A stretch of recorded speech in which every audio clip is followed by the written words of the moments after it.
जय हिंद। देखिए इस वीडियो में समझते हैं हमारे शरीर में जो छोटा हाथ होता है इसका काम क्या होता है और ये कहाँ होता है। तो सबसे पहले समझिए छोटी आंत को हम क्या बोलते हैं। देखिए छोटी आंत को अंग्रेजी में बोलते हैं इंटेस्टाइन बोलते हैं। समझ में क्या। अभी होता कहाँ है समझिए। देखिए है क्या है, इसे हम बोलते हैं पेट बोलते हैं। क्या बोलते हैं? पेट। अंग्रेजी में स्टोमच बोलते हैं। अब देखिए इसके बाद क्या होता है तो अग्नाशय होता है। अग्नाशय के बाद क्या होता है तो बड़का आंत होता है। देखिए है जो नीला है ना, ये नीलका को हम क्या बोलते हैं, इसे हम बोलते हैं बड़ी आंत। क्या बोलते हैं तो बड़ी आंत बोलते हैं। अब बड़ी आंत के अंदर देखिएगा है पतरका पतरका। देखिए है पतरका पतरका है, इसे हम क्या बोलते हैं, इसे हम बोलते हैं छोटी आंत बोलते हैं। क्या बोलते हैं? छोटी आंत।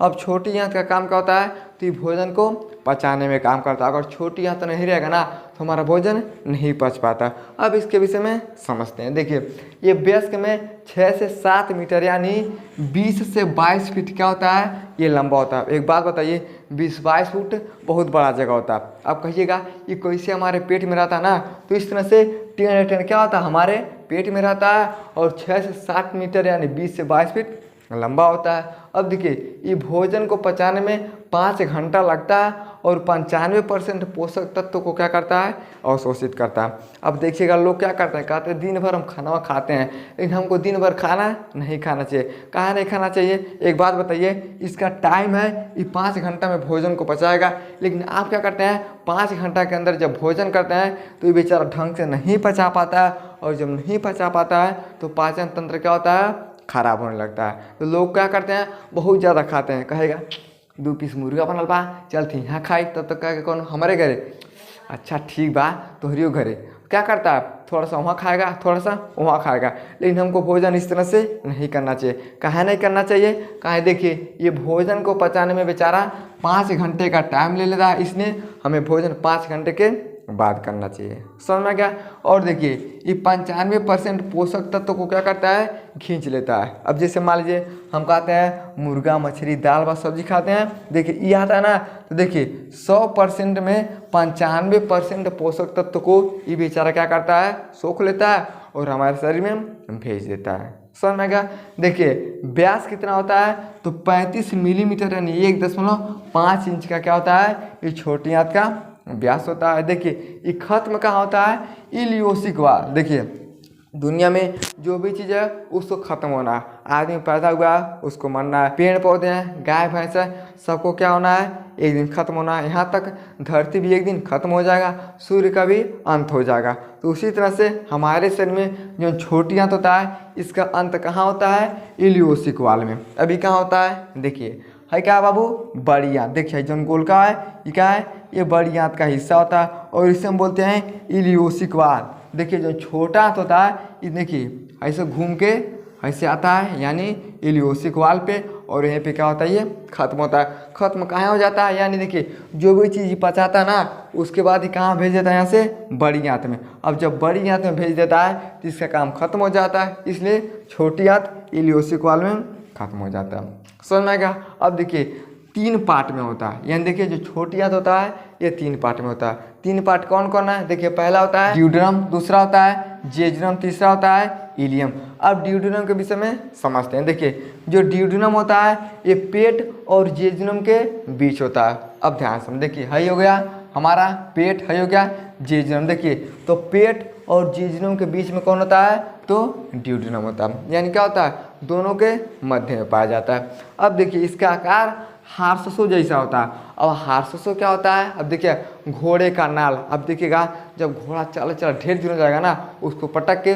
उस गोड़ पे क्या किया जाता है तो नाल को ठोका जाता है, उसे हम बोलते हैं हार्ससो। यानी जो बेचारा होता है ड्यूडेनम इसका आकार कैसा होता है तो हार्ससो जैसा। समझ में आ गया। देखिए ये भित्ति में ब्रूनस ग्रंथि पाया जाता है, यानी देखिए इसके अंदर क्या होता है तो ब्रूनस ग्रंथि पाया जाता है। ये क्या करता है तो सेक्रेटिन हार्मोन्स को निकालता है, यानी देखिए जो ड्यूडेनम के अंदर ब्रूनस ग्रंथि होता है ये सेक्रेटिन हार्मोन्स को निर्मित करता है यानी निकालता है। अब देखिए सेक्रेटिन हार्मोन्स का काम क्या होता है तो पित्त को क्षारीय में क्या करता है, नियंत्रित करता है। अब देखिए यहीं पे पाया जाता है, देखिए हाइजन गोल का होता है, इसे हम बोलते हैं पित्त बोलते हैं। क्या बोलते हैं, इसे हम बोलते हैं पित्त। अब देखिए पित्त कैसा होता है तो देखिए पित्त क्या होता है, क्षारीय होता है। अब देखिएगा, अगर किसी आदमी के अंदर पित्त का थैली फाट जाता है तो आदमी मर जाता है। कहाँ मर जाता है, यानी क्या होता है, ये बहुत क्षारीय होता है। अब इस क्षारीय को नियंत्रित कौन करता है, ये सेक्रेटिन हार्मोन्स करता है, समझ में क्या। और ये कहाँ पाया जाता है, तो ड्यूडेनम में जो ब्रूनस ग्रंथ होता है, ये क्या करता है, उसको निकालता है, समझ में क्या। अब देखिए इसके बाद आता है जियोजिनम। अब इसका स्क्रीनशॉट लीजिए, अब इसके विषय में हम समझते हैं। चलिए अब समझते हैं जियोजिनम का कार्य क्या होता है। अब जियोजिनम कौन है, देखिए हाई वाला क्या होता है, इससे बीच वाले भाग को हम क्या बोलते हैं, तो जियोजिनम बोलते हैं। अब देखिए जियोजिनम को हम मध्यांतर बोलते हैं। ये करता क्या है, देखिए जो जियोजिनम इलियम में क्या होता है, ये म्यूकोसा होता है। और म्यूकोसा क्या करता है, तो भोजन से पोषक तत्व को क्या करता है, अवशोषित करने का काम करता है। जैसे मान लीजिए हम दाल भात सब्जी रोटी खाते हैं, देखिए जैसे हम खाते हैं क्या होता है, घूमते घूमते ड्यूडेनम में आता है, उसके बाद जियोजिनम में आता है। अब जियोजिनम के बाद कहाँ आता है, तो इलियम में आता है। लेकिन जियोजिनम और इलियम में क्या होता है, तो म्यूकोसा होता है। और जो भी चीज़ हम खाते हैं, दाल भात सब्जी रोटी पूरी कचौड़ी, तो क्या करता है, उसमें से जो भी पोषक तत्व होता है, ये क्या करता है, सोखने का काम करता है। कौन करता है, तो जियोजिनम और इलियम करते हैं। देखिए लंबाई कितना होता है, 2 से लेके 5 मीटर का क्या होता है, लंबाई होता है, यानी लगभग 7 फीट का। देखिए जो बीच वाला होता है लगभग 7 फीट का होता है, इसका लंबाई होता है, समझ में गया। ये किसका काम हो गया, जियोजिनम का। उसके बाद आता है इलियम। ये क्या होता है, तो सबसे नीचे वाला जो भाग होता है इसे हम बोलते हैं इलियम बोलते हैं। अब इसके विषय में हम समझते हैं। देखिए इसे हम बोलते हैं लघ्वांतर बोलते हैं। देखिए ये मछली में आंत क्या होता है, विशिष्ट रूप से ये बना नहीं होता है। देखिए जो मछली होते हैं, तो मछली में जो आंत होता है, इसका विभाजन स्पष्ट रूप से नहीं होता। लेकिन देखिए इलियम के वजह इसे हम प्रोस्टियर इंटेस्टाइन बोलते हैं। अब देखिए मछली में क्या होता है, ये पूर्ण रूप से ये विभाजन नहीं होता है, पूर्ण रूप से स्पष्ट नहीं होता।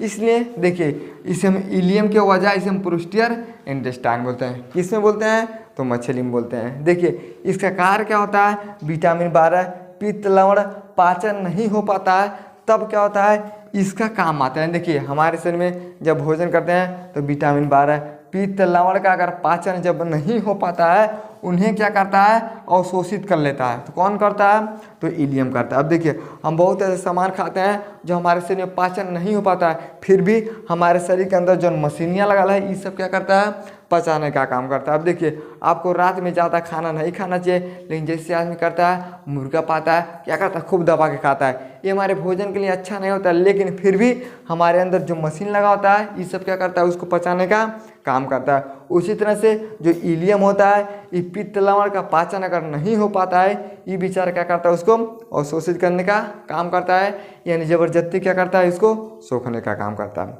समझ में गया।